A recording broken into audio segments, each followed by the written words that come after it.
তোমরা কেমন আছো? আশা করি তোমরা ভালো আছো, আমরাও ভালো আছি। আমার চ্যানেলে তোমাদের সবাইকে স্বাগত, ওয়েলকাম সুলেখা রায়ের চ্যানেলে। আর আজকে বানাবো, প্রচণ্ড গরম পড়ে গেছে, ঝিঙে আলু পোস্ত সয়াবিন দিয়ে। স্কিপ করবে না বন্ধুরা, ফুল ভিডিও দেখতে থাকো।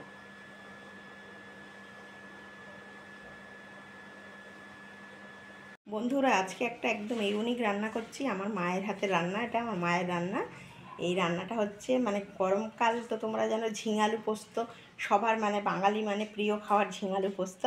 এটা হচ্ছে আলু কেটে নিয়েছি, এখানে ঝিঙে কেটে নিয়েছি বন্ধুরা, আর এখানে হচ্ছে ছোট ছোট সয়াবিন। ঠিক আছে, এইটা দিয়ে আমি পোস্ত বানাবো, মানে তিল আর পোস্ত দিয়ে রান্না করবো। ঠিক আছে, এই দেখো, এইটা হচ্ছে আমার সবজিগুলো কেটে নিয়েছি। আর এখানে নিয়ে নিয়েছি ওই ঝিঙে আলু সয়াবিনের পোস্তর জন্য এখানে নিয়েছি পোস্ত, এখানে নিয়েছি সাদা তিল, এখানে কাঁচা পাকা লঙ্কা, আর এখানে নিয়েছি বাদাম, কাঁচা বাদাম। এইগুলো আমি ভালো করে মিক্সিতে পেস্ট করে নেবো। একটা একটু অসাধারণ রেসিপি, এটা আমার মায়ের রেসিপি। এটা আমার মা ভীষণ ভালো করতেন, তাই তোমাদের কাছে শেয়ার করলাম বন্ধুরা। আরও দু একটা আছে, তোমাদের কাছে আমি শেয়ার করবো। এটা আমার মায়ের হাতে রান্না। আর কেমন লাগলো তোমরা আমাকে কমেন্ট করে জানাবে, আর স্কিপ করবে না, ভিডিও ফুল ভিডিও দেখতে থাকবে। গ্যাস জ্বালিয়ে দিচ্ছি, কড়াই গরম হলে তারপরে তেল দিয়ে দেবো।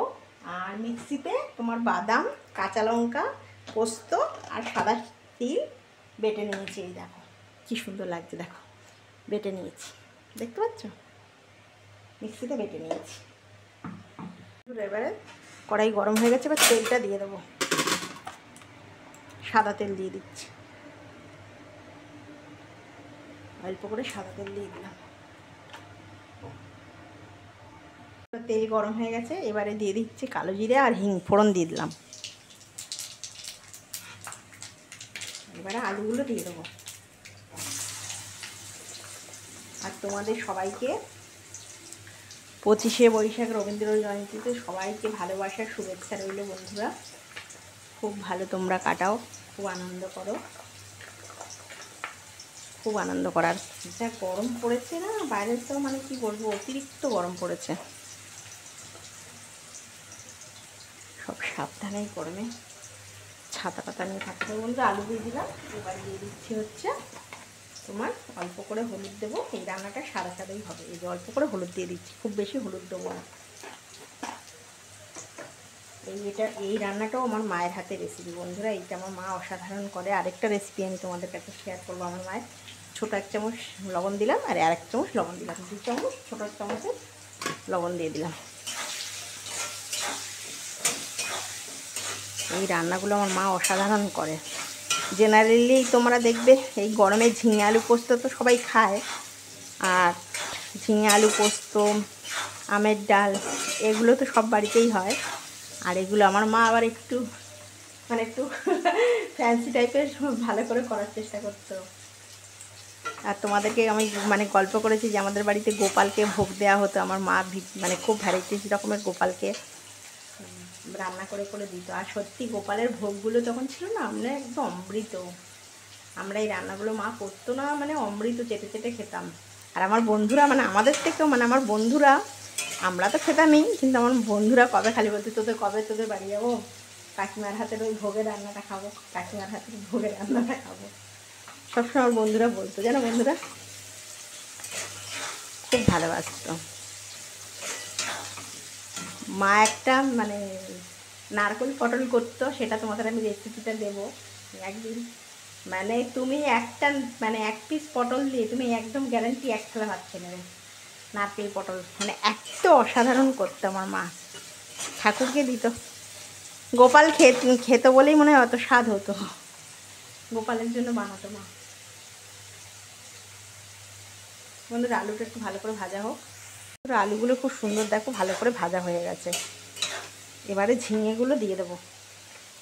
এই দেখো ঝিঙেটা দিয়ে দিলাম।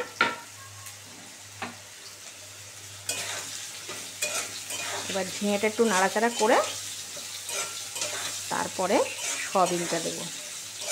এটা হচ্ছে ছোটো সয়াবিন। আবার এটা ছোটো সয়াবিন তো, তোমরা চাইলে এটা কিমা সয়াবিন দিয়েও করতে পারো, ওটাও অসাধারণ লাগে। ঘুরে দেখো ঝিঙেগুলো, আলু তো আমি ভেজে নিয়েছিলাম, তারপরে দেখো ঝিঙেগুলোও সুন্দর করে ভাজা হয়ে গেছে। এবারে দেবো হচ্ছে সয়াবিনটা। দেখো তেল ছেড়ে দিয়েছে, এবার সয়াবিনটা দিয়ে দিচ্ছি।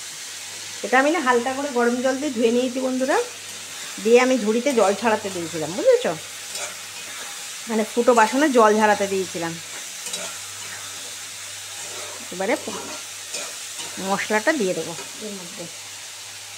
এই গরমকালে তোমরা একবার বানিয়ে খাবে আর বলবে কেমন লাগে। যে দিয়ে দিলাম,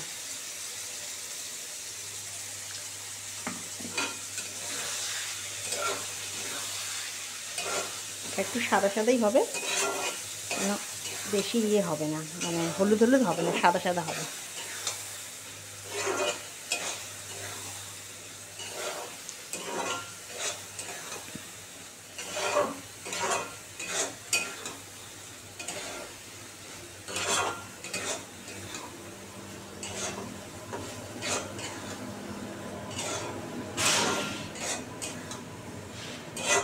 মেল যাচ্ছে সামনে দিয়ে,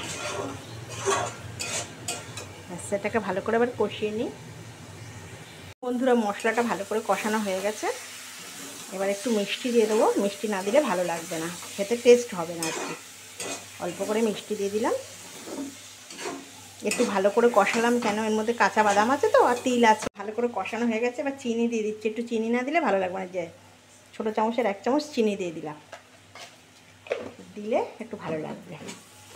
দেখো একদম হয়ে গেছে। অল্প একটু জল দেবো, মানে বেশি আমি জল দেবো না, এখানে জল ইউজ করা যাবে না, তাহলে ভালো লাগবে না খেতে। অল্প একটু জল দেবো, অল্প একটু, ব্যাস, আর জল দেবো না। দিয়ে এটা ঢাকা দিয়ে দেবো, দিয়ে আমি এটা 5 মিনিট পরে তোমাদের কাছে নিয়ে সার্ভ করছি বন্ধুরা।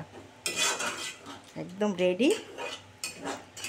তিল বাটা পোস্ত দিয়ে সয়াবিন ঝিঙালুর পোস্ত, অসাধারণ একটা রেসিপি তোমাদের কাছে শেয়ার করলাম। অবশ্যই তোমরা এটা ট্রাই করবে বন্ধুরা। এবার ঢাকা দিয়ে দেবো। আর বন্ধুরা, তোমাদেরকে শুভ রবীন্দ্র জয়ন্তী। সবার খুব ভালো কাটুক এই দিনটা। সকাল থেকে উঠে রবীন্দ্রসঙ্গীত শুনলাম। রবীন্দ্রসঙ্গীত শুনলে মনটাই খুব ভালো হয়ে যায়, তাই ভীষণ ভালো লাগলো। আর এটা 5 মিনিট পরে তোমাদের কাছে নিয়ে সার্ভ করছি। এবার ঢাকা দিয়ে দিচ্ছি না বন্ধুরা, আর 5 মিনিট পরে এটা নিয়ে সার্ভ করছি তোমাদের কাছে। ঢাকনাটা খুলে দেখি কেমন হলো। এই দেখো কি সুন্দর হয়েছে। দেখো আমি একটু শুকনো শুকনো করবো। দেখো খুব সুন্দর, একদম দারুণ একটা রেসিপি। তোমরা অবশ্যই ট্রাই করবে। আর বিশেষ করে বাচ্চারা তো সয়াবিন খেতে খুব পছন্দ করে, সয়াবিনও খাবে, ঝিঙেও খাবে, আর আলু তো বাচ্চাদের প্রিয় খাবার, মানে একদম ফেভারিট খাবার আলু। দেখবে খুব সুন্দর, আঙুল চেটে চেটে খাবে। ব্যাস, এবার সার্ভ করছি তোমাদের কাছে নিয়ে। পুরো রেডি হয়ে গেল। ঝিঙে সয়াবিন আলু দিয়ে পোস্ত হয়ে গেল, তিল বাটা বাদাম বাটা দিয়ে পোস্ত। এইটা যদি তোমাদের ভালো লাগে প্লিজ একটা লাইক করে দিও, সাবস্ক্রাইব করে দিও, আর সবার সঙ্গে শেয়ার করে দিও। আমি সুলেখা রায়। আমার রান্নাঘর তোমাদের কেমন লাগছে প্লিজ আমাকে কমেন্ট করে জানাবে বন্ধুরা। আর তোমাদেরকে এরকম রান্না দিলাম, এটাও আমার মায়ের হাতের রান্না। আর কেমন লাগলো আমাকে জানাবে কমেন্ট করে। আর তোমরা খুব ভালো থাকবে, এই গরমে সাবধানে থাকবে বন্ধুরা। টাটা বন্ধুরা। ঝিঙে আলু পোস্ত সয়াবিন দিয়ে রেডি হয়ে গেল, তিল বাটা বাদাম দিয়ে। এটা যদি তোমাদের ভালো লাগে প্লিজ একটা লাইক করে দিও, সাবস্ক্রাইব করে দিও, সবার সঙ্গে শেয়ার করে দিও। আর এই রান্না তোমাদের কেমন লাগলো বন্ধুরা, এই রেসিপিটা তোমরা আমাকে কমেন্ট করে জানাবে বন্ধুরা। আর খুব ভালো থাকবে, সাবধানে থাকবে। নমস্কার।